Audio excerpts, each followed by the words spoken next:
دوسرا سوال بھی انہی صاحب کا ہے، حسین زیب صاحب کہتے ہیں حضرت حسین رضی اللہ تعالیٰ عنہ کو علیہ السلام کہنا کیسا ہے؟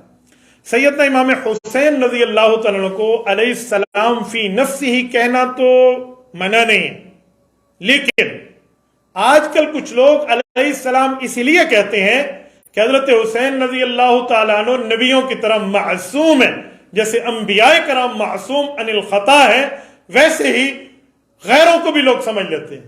اس کا یہ مطلب نہیں ہے۔ حضرت حسین رضی اللہ تعالیٰ عنہ کا رتبہ بہت بڑا، لیکن نبی نہیں ہے، یہ بات ذہن میں رکھیں۔ انبیاء کی طرح معصوم غیر نبی کو سمجھنا یہ بہت بڑا جرم ہے۔ یاد رکھیں، حضرت رسول اللہ صلی اللہ علیہ وسلم کا جو رتبہ ہے وہ صرف حضرت رسول اللہ کا ہے، جو انبیاء کا رتبہ ہے وہ صرف انبیاء کا ہے، غیر انبیاء کا نہیں ہے۔ اس بنیاد پہ کوئی علیہ السلام کہہ دیتا ہے تو وہ غلط ہوگا، لیکن علیہ السلام کہنا اگر اس عقیدے کے ساتھ نہ ہو تو فی نفسی جائز ہے، منع نہیں ہے۔ لیکن آپ یہ ذہن میں رکھیں، کچھ لوگ ہیں جو یہاں پر بھی ڈنڈی مارتے ہیں اور کہتے ہیں کہ حضرت ابو بکر تو رضی اللہ تعالیٰ عنہ ہے اور حضرت علی اور حضرت حسین جو ہیں وہ علیہ السلام ہیں۔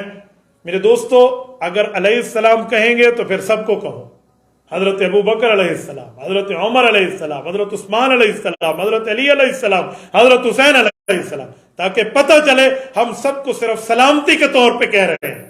لیکن اگر آپ صرف اہل بیت اعظام کے ساتھ علیہ السلام کہیں اور باقی صحابہ کرام کے لیے آپ وہ رتبہ نہ کہیں اور عقیدہ بھی آپ کا غلط ہو کہ وہ انبیاء والی صفات یہاں مانیں، تو تب کہنا جائز نہیں ہے۔ اسی لیے بعض علماء کرام منع کرتے ہیں، ورنہ علیہ السلام کے لفظ تو ہماری پرانی کتابوں میں بھی حضرت حسین رضی اللہ کے موجود ہے، حضرت امام بخاری رحمۃ اللہ علیہ نے بھی فرمایا ہے۔ لیکن اس زمانے میں یہ ترتیب نہیں تھی جو آج کل ڈنڈی ماری جا رہی ہے، اس لیے ڈنڈی اور ڈنڈے کے فرق کو سمجھیے۔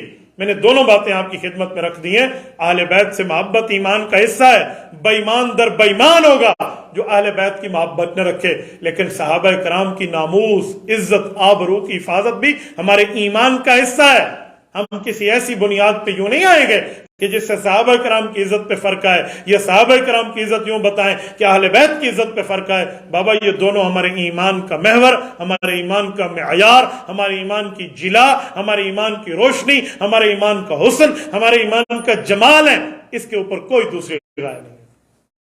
تبارك الذي نزل الفرقان على عبده ليكون للعالمين نذيرا